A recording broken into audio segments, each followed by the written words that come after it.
1980 was the loss of my full-term stillborn. In 2017, I lost my son, Wesley, to a drug overdose. And in 2023, in February, I lost my daughter after 48 days in the hospital, and tragically, just unexpectedly lost my son, Jesse, 12 days after that. I went on a profound healing journey. And what I learned during that journey was the soul contracts that we have with the people in our lives. Emotional healing, all of your emotions are trapped and they get stored in your body, and it can really manifest in so many different ways.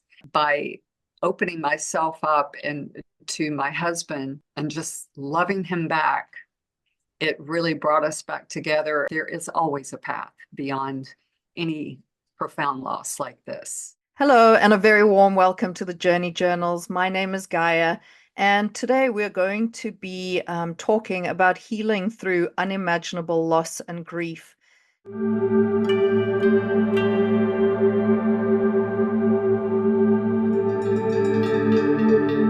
Now, my guest today here is Vickie Menendez. She's a transformational coach and author, and she's also a self-care and wellness guide. For those of you who have been watching this channel from the beginning, you may remember that I had the honor and privilege of interviewing Vickie just over a year ago when she had just recently, very tragically and unexpectedly, lost the fourth of her 5 children. And I have to say, we had a very inspiring interview at the time on her journey of grief, loss, acceptance, and love. And so I wanted to circle back now a year later and reconnect with Vickie, who is an absolutely special soul, and hear how her life is unfolding and where she's at today. So a very, very warm welcome to you, Vickie. Thank you for having me. I always enjoy our chats. Absolutely, likewise. So, Vickie, I'd love to get started. And in our first interview, you shared what to most is an absolutely unimaginable journey of losing 4 of your 5 children. And at the time, the last loss was pretty recent. Would you mind, for the people who didn't watch the last interview, giving a recap of what happened? The 4 children were from my previous marriage. 1980 was the loss of my full-term stillborn. In 2017, I lost my son, Wesley, to a drug overdose. A year later, lost my dad. And then in 2023, in February, I lost my daughter after 48 days in the hospital, and tragically, just unexpectedly lost my son, Jesse, 12 days after that. So that was just an experience that had me in shock for a while.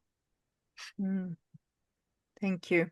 So, Vickie, it's been over a year now since we last spoke. Could you share with us how you've grown, what's changed, where you're at today? Because, I remember even at the time a year ago, you had such an inspiring way of dealing with the situation and the acceptance that you had around it. And it wasn't to say that you weren't and still don't experience intense grief and sadness, but you had such a masterful way of viewing the whole situation. After Wesley and my dad passed, I went on a profound healing journey. I was tugged in every way you could imagine to do something, to take this weight off of me. And what I learned during that journey was the soul contracts that we have with the people in our lives. And tracing back over the life that I had with my children, I realized that it was no mistake what happened, that these were soul contracts that we had. They gave me the experiences that I was supposed to have. I was the mother that they chose to have the experiences and the path that they chose as they were growing up. With their early passing, the profound weight of that and being able to get on the other side of it with these perceptions of I felt like was exactly the way it was supposed to be. And that now it was time for me to honor their contract and step into my mission, which was to really kind of relate to the world, and that there is always a path beyond any profound loss like this. And it's a choice. And Vickie, where are you at sort of emotionally, spiritually? How do you feel like you've grown or evolved in this period of time? I have learned to listen to my body. And I think maybe some people don't realize that all of the pain that they feel in their body, they typically go to pain meds or depression meds and that kind of thing. And that just masks what's going on. And I realized that doing emotional healing, all of your emotions are trapped and they get stored in your body, and it can really manifest in so many different ways. And I knew this before, but I really had to be vigilant and listening to my body and answering the call and not just saying, I don't have time. I had to make time for myself, and I had to do the work along the way. Typical things, meditation and journaling and yoga or whatever it is that brings you back to center, that helps you to be without all of the heavy emotions. And sometimes you do, have those moments where, you go back and you're thinking of things that experiences that you had with them, and it can be emotional, but can you move through those gracefully? And that's one thing that I really learned, is how to look at those events and those memories as something beautiful, that I did have those memories and those experiences with them. And with my first, her being a full-term stillborn, I never got that opportunity. So I had to be grateful for the time that I had with them. And that was one thing that I did learn through that, is that, yes, they went early, but thinking back on all of the years that I did have with them, I was really grateful for that. That's beautiful. And I remember in our last interview, you mentioned that you feel the presence of your children Mm. quite often around you. Could you speak a little bit into that? Yes, we're all energy. Everything around us is energy. Everything has energy and frequency. And I found that when I'm at my lowest, I feel very disconnected. But when I do the work, the breath work, yoga, walking, whatever it is to help to raise my frequency, I feel so much more connected with them. And I know, it's just a knowing that they may be physically gone, but spiritually, they're right here with me. And they've been my inspiration over this last year to do all of the things that I've done up until this point. That's beautiful. I love that. I also wanted to check in and see how your relationship has sort of unfolded or handled, this last year, or how it's grown, because I know your husband was also very deeply affected by the loss of your children. I just wanted to understand how the two of you have managed to navigate this incredibly challenging situation and where you're at today. The first year after the losses, my husband was not the father of those four children, but he did raise Jesse, the last one that passed, for many years.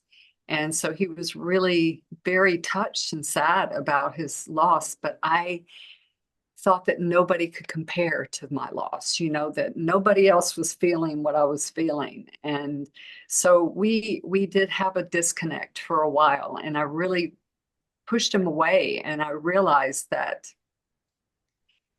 his pain was just as important as mine. And it took us a while to get it together, and it was really me getting it together. I think my husband was very patient, and I never thought of him as a patient man, but maybe this was his lesson through this to learn patience, and he definitely learned to have a lot of patience with me, and he was just there for me. He didn't like some of the things that I would do. Like if I went out of town, he thought I should be there with him, because I did go to the island a few times because I just felt like that was a great place for me to write and that kind of thing. But all of a sudden, when we were at our lowest, I knew that one of us had to shift.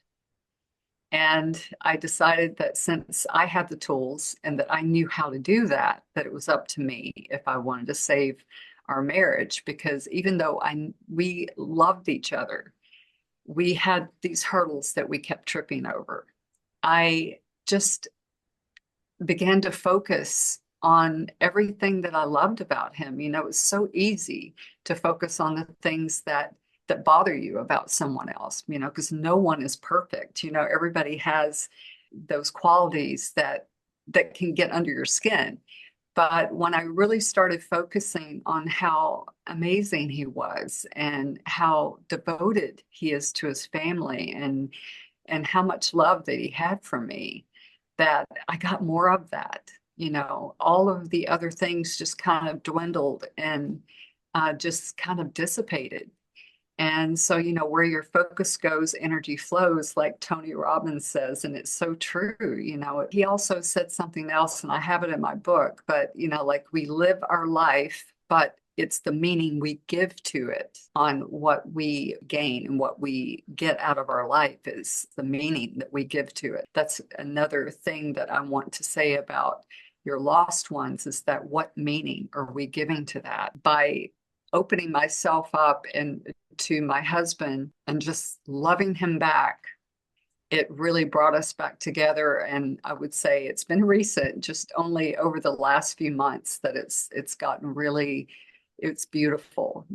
He has given me so much space to finish my book and to create all of these courses, the retreats that I want to do. And I'm just trying to be mindful about that time that I spend and make sure that he gets part of my time, because it's something that I kind of forgot to do there for a while. I had blinders on and I wasn't really giving him as much time as I should.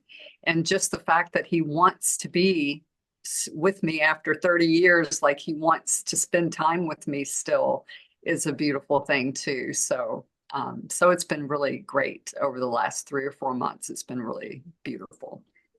I'm so happy to hear that, and he sounds like a wonderful man. Vickie, do you have any other suggestions or advice on what was helpful to the two of you? You mentioned how initially a lot of the focus was on yourself instead of the relationship, and I've seen in couples who have tragically lost a child how the grief can just engulf a person.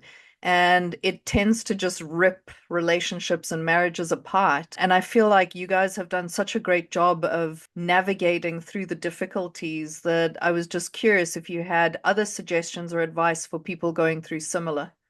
What really turned it around for us, or what opened up the conversation, was chapter 10 in my book is on relationships after loss. And I used the kintsugi Japanese art of mending broken pottery.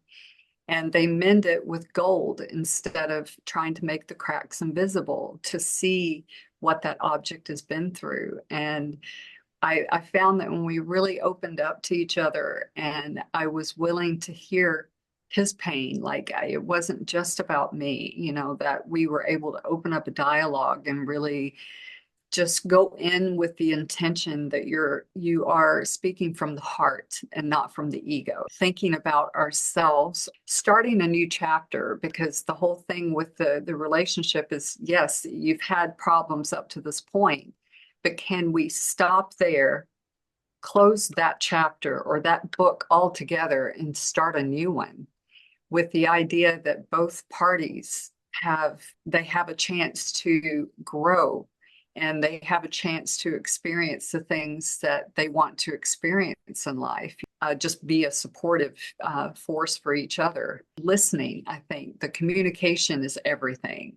And I think we learned how to communicate on a totally different level. And that was just with one of us making that shift. Because once I made the shift, it just changed the whole energetics between the two of us. And me always going in with the intention of showing him love and understanding. And even when he's not happy about something, trying to see through the unhappiness and what it is at the core. It could be something that doesn't even have anything to do with us, like we can be upset about something else, but we project on the person that we're with. So you have to sometimes see through the things that we do or say to each other, because it's not always about the other person. It can be about something completely different, and just being able to just be there as a supportive figure instead of trying to react. We want to respond, not react. It's amazing. It sounds to me like a new level of honesty and openness with each other, and then a recreation of the relationship into a new possibility or a new type of relationship. And I feel like it's probably even made you stronger than where you were before, which is remarkable. You also have a son, and I wanted to find out how the experience has been for him in this past year, and sort of what challenges and breakthroughs you've experienced together, and how everything has unfolded for him. He was really frightened when I told him about Jesse, because he thought he was next. I mean, I've lost 4 out of 5 children. And, I told him then, I got this clear message that he was my gift. And he has always been my gift. And we've become closer. I mean, he's always been one of those kids that always showed love. Like, he just comes in the room, unannounced, just to give me a hug or tell me he loves me. And he's a writer himself. So I picture us spending more time together, being on signing tours together, him with his book and me with mine. He's got 2 books in tow right now. And he was like, well, but, it's a different genre. And I'm like, I don't think it really matters. I think it's the story behind it. We both have gotten over such big hurdles in our life. Him with his regression at such an early age, and to be just a brilliant human being now. I mean, I never would have guessed 20 years ago that he would be the person that he is today. And with my experience, just having him here has that's been a big part of my healing journey. He just gave me so much love during that time and so much understanding. And so, I mean, our relationship has only gotten better. Amazing. What does he write about, if you don't mind me asking? It's all fantasy. It's really interesting. He's been writing since he was 14. And the first story he wrote was a short story. And he has this remarkable ability to put you in the book. You feel like you know every character, even their emotions, what they look like, the environment. I mean, he paints a picture that just takes you on the journey with him. And so I think we both might have that quality. I really feel like that my book has done the same thing. And so I'm looking forward to him. I'm kind of nudging him to get his books finished so that we can go on these tours together, because I think his books will be amazing. I think they're going to do really well. I'm actually very much looking forward to reading both of them. Please pass on the message to him.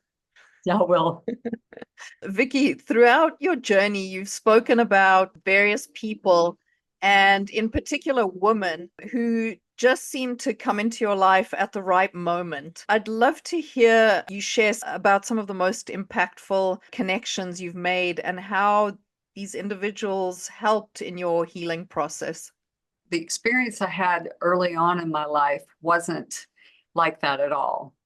And women can be very mean to each other. But sometimes that's our energy, our experiences throughout our life that creates this energetic, like we're almost attracting that type of person to us until we heal from whatever we're supposed to heal from. And over the past year, and when I met you and Kelsey, those were the two first positive women relationships that I had. And but since then, especially over the past year, I have just been attracting some of the most beautiful souls. And that tells me that I'm on the right track. That because energetically, we really draw to us what it is that we need to heal. When you start attracting people that are there to support you and that are there to love you, that let you have your feelings, no judgment, no anything, then you know that you are going in the right direction, that you are healing those traumas and those wounds, and that you are no longer having to attract the people that trigger those emotions in you. And that's the way I look at it, because the people that I have in my life right now are just amazing, and it's limitless what I could do, especially with all of these supportive women in my energetic field. It's just it's so different, but I think it says a lot about where you are on your healing journey. And so if you seem to be attracting the people that don't make you feel that great about yourself, then a lot of times it is triggering things within you that you need to look at. And then once you get past that and you start attracting women that are there to support you, and you feel like you could say or do anything and they would understand, or they would listen, or and just have just hold that space for you. It's such a nice change from what I grew up with. Oh my gosh, I couldn't agree more. And I absolutely relate to your experience. The women in my life have become absolutely precious. And I feel like the more each of us sort of works on opening ourselves up, we create this magnificent gift for each other, which is the freedom to show up as you are and just be appreciated for however you show up, as opposed to putting on all sorts of masks and societal expectations. It's so refreshing. It's a gift. And I love that it's happening for you. I love that it's happening for me. And I highly encourage it for everyone else. And it's my intention to create more and more of that around me. So thank you for sharing that. Vickie, as part of your healing journey, you have explored various plant medicines, for example, psilocybin, which is something that's very near and dear to my heart and which we talk about often on this channel. I wanted to check in with you and see how it's influenced your processing of grief and your spiritual growth and what your personal experience has been with it. Where has it been all my life? That's the first question I have for myself. It's a heart opener. You can really dig deep, and it goes on, sometimes for days, weeks after that. You just have to really be with it, and let it do what it's supposed to do, and set your intentions for what you hope to glean from a particular journey or experience. But it's been one of the most impactful things that I've done during my healing journey, was to do these journeys with that. It's been life changing for me. Amazing. I'm glad to hear that.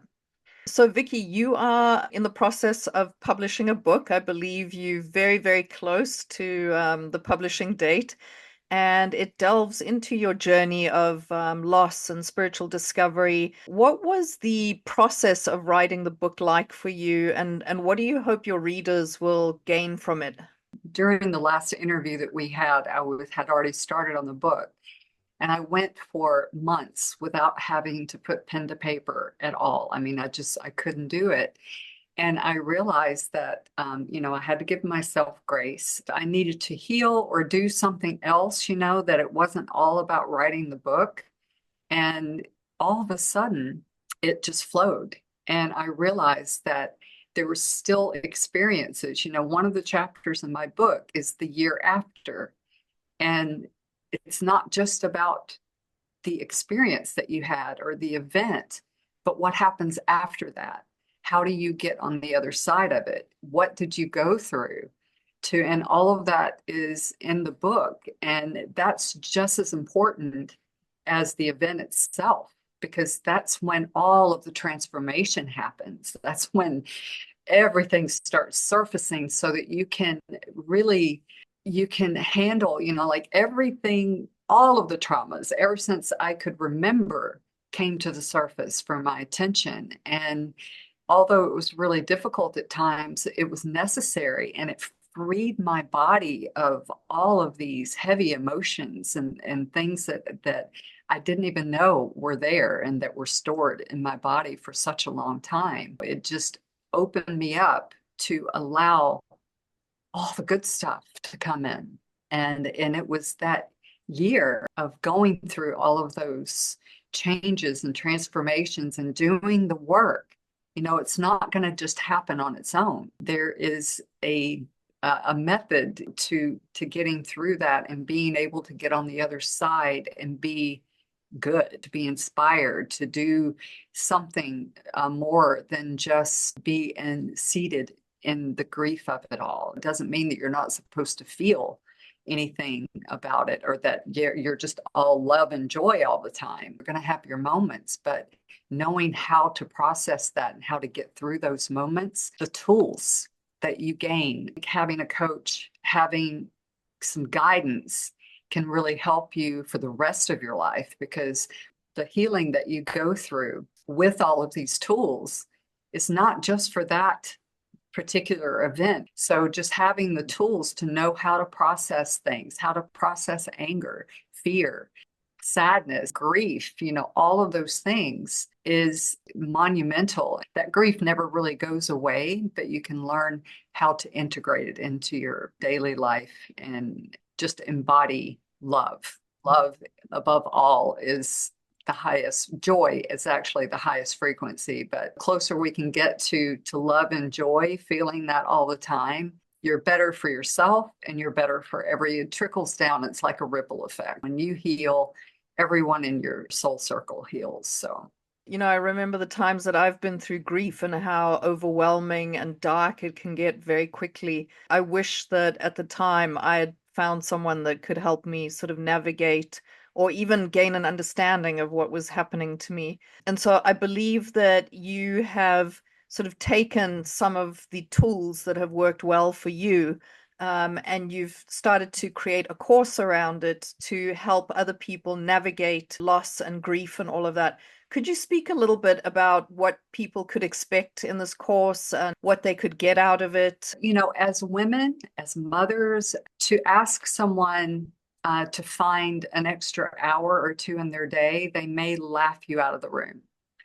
So I thought, okay, how can I really help them to be able to nurture their self, integrating different healing modalities into the everyday things that they do? We can make anything a standing meditation or listen to music based on whatever emotions we're feeling at the time. If we might want to be uplifted, then we could wash dishes while we listen to something that just makes us want to dance. Folding clothes can be an act of gratitude. When we pick up these clothes, especially like baby clothes, you're so grateful to have this child in your life. We are going to do purging, to help to create space. That helps us to create space within. Closet audit. How much anxiety do we have as women walking into our closet? It has been said that we wear 30% of our closet. If we can go in and assess what it is that we need to purge, what we need to get rid of, and how we can make the act of going and getting dressed a joy rather than an anxiety-ridden experience. And I found I actually hired someone to help me do that so that I could teach others what to do and how to go about doing that. And it makes all the difference in the world. I can go to my closet and I don't feel like I want to turn around and walk out. That frees me up from anxiety that I used to have and that I don't have anymore. And the time that I save by getting dressed so much faster, I can spend on other things. I can journal, meditate, do breath work, or just nothing, like, you can choose what you want to do with that time based on what your body needs. Just integrating in our everyday life. School, waiting for your kids to come out of school. What do you do with that 5 or 10, 15 minutes that you have? There's all kinds of things that we can do rather than scroll through Facebook. So that's kind of what I want to do to help them to see these little shifts. It's all the little things that make such a big impact on your life. And then once they start feeling how how that feels and how much better they feel, then they want to find, they're motivated to find that extra time to take that salts bath or to do these things they might have to devote more time to. So it's just like dipping your toe in and just working with the time that you have and the things that you're already doing, but just kind of just putting a different spin on it. Please sign me up for that closet coaching part that you mentioned. And yeah, I love what you're saying about, taking just random moments. I feel like I do it more and more myself, of just taking a moment to appreciate and acknowledge the constantly unfolding miracle that we find ourselves in every single second, regardless of how difficult or challenging the moment might be. It's still, there's a miraculous element to it. It definitely changes your perspective. Vickie, you absolutely continue to inspire me and amaze me. Even on this interview right now, I know we speak every couple of months, and every time I call you, you are up to something huge. You speaking somewhere or doing some other course or learning something new or creating a new program. I mean, you absolutely unstoppable. It's incredible and it's so inspiring and surprising to me. And so I wanted to ask you, how have you surprised yourself, your strength, your spirituality? How have you surprised yourself over the last year? Wow, that's a good question. I think I've surprised myself. I've never been one to give up on things, but this was a big ask. The things that I've been creating and doing over this past year, most people would not be able to do after what I've experienced.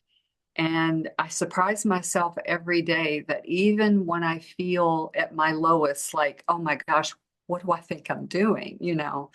And I fall back on the contracts that I have with my kids, that this mission was given to me. I have surprised myself that this didn't take me down, that I was inspired to move forward, and that I look for inspiration every day, especially when I feel at my lowest. That's when I work a little bit harder to first give myself a chance to get through that emotion, because sometimes we just want to push it aside, and that's not the healthiest thing to do.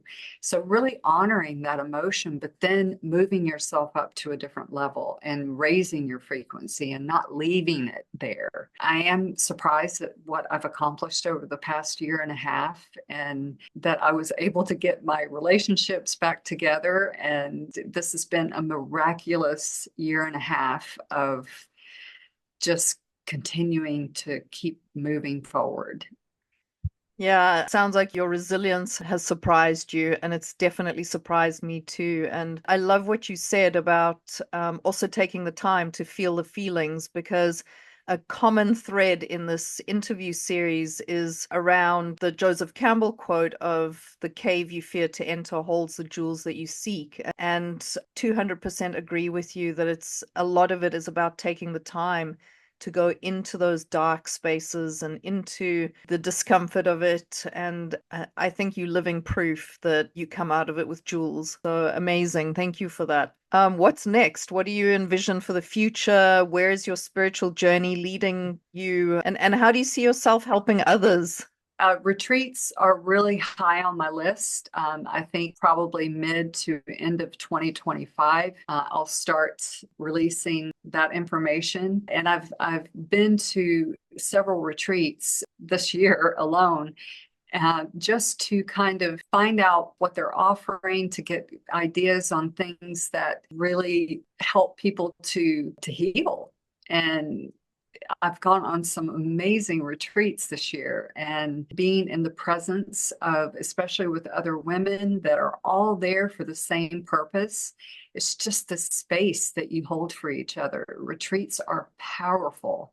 And just like groups, and so the groups will start fairly soon. That is such a supportive space as well. And speaking on stages, I really want to be in the room and have warm bodies around me. And because when you're speaking directly to people like that, it's like, I don't know, the connection.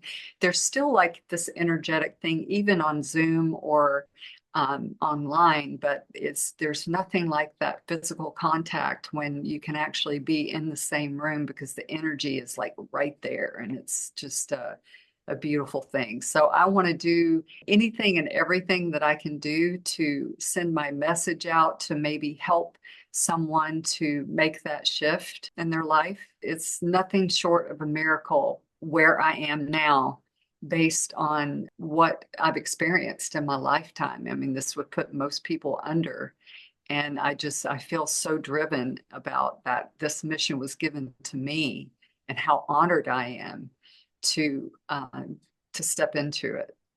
What an absolutely inspiring mission. And actually, if I know you, probably by the next time we speak in a couple of months, you'll be complete with all of that, and it'll be up and running, and you'll be on to the next thing. So amazing. Vickie, to close off, what is your message to the world?